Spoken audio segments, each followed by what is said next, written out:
Menko Polhukam Mahfud MD merespon klaim Denny Indrayana terkait rencana putusan uji materi Mahkamah Konstitusi terhadap Undang-Undang Nomor 7 2017 yang akan mengabulkan kembalinya sistem pemilu menjadi proporsional tertutup. Ketua Hakim MK 2008-2013 itu menyatakan tak pernah berani meminta isyarat putusan Mahkamah Konstitusi sebelum dibacakan dengan pengetokan palu vonis sidang resmi dan terbuka.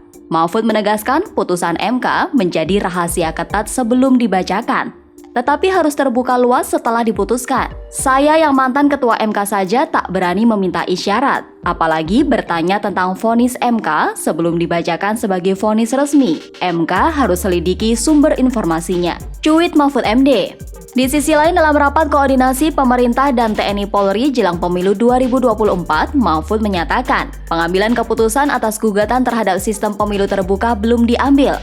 Saya tadi memastikan ke MK apa betul sudah diputuskan gugatan terhadap Undang-Undang Pemilu. MK menyebut belum. Itu hanya analisis orang luar yang melihat sikap-sikap para hakim MK lalu dianalisis sendiri, kata Menko Polhukam Mahfud MD.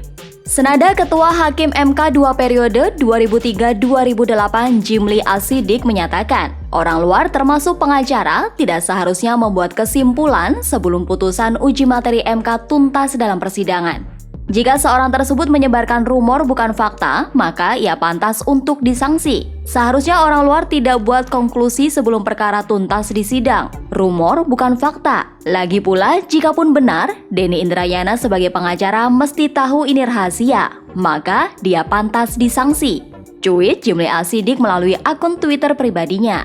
Sementara itu, anggota Dewan Perludem Titi Anggraini menjelaskan perjalanan uji materi Undang-Undang Pemilu era reformasi. Titi menegaskan MK tidak mengubah sistem pemilu 2009 dari tertutup menjadi terbuka saat injury time 23 Desember 2008. Sistem pemilu proporsional terbuka sudah ada sejak 2004, hanya berbeda varian. Pada 2009 awalnya, Undang-Undang Nomor 10 Tahun 2008 mengatur bahwa penentuan caleg terpilih adalah berdasarkan persyaratan pemenuhan perolehan suara 30% BPP atau kuota harga kursi. Pasal itu dibatalkan melalui putusan 22/PUU/PUU/6/2008 menjadi berdasar suara terbanyak. Tulis Titi Anggraini melalui akun Twitter pribadinya. Titi pun menjelaskan perbedaan uji materi Undang-Undang Pemilu 2009 dengan saat ini.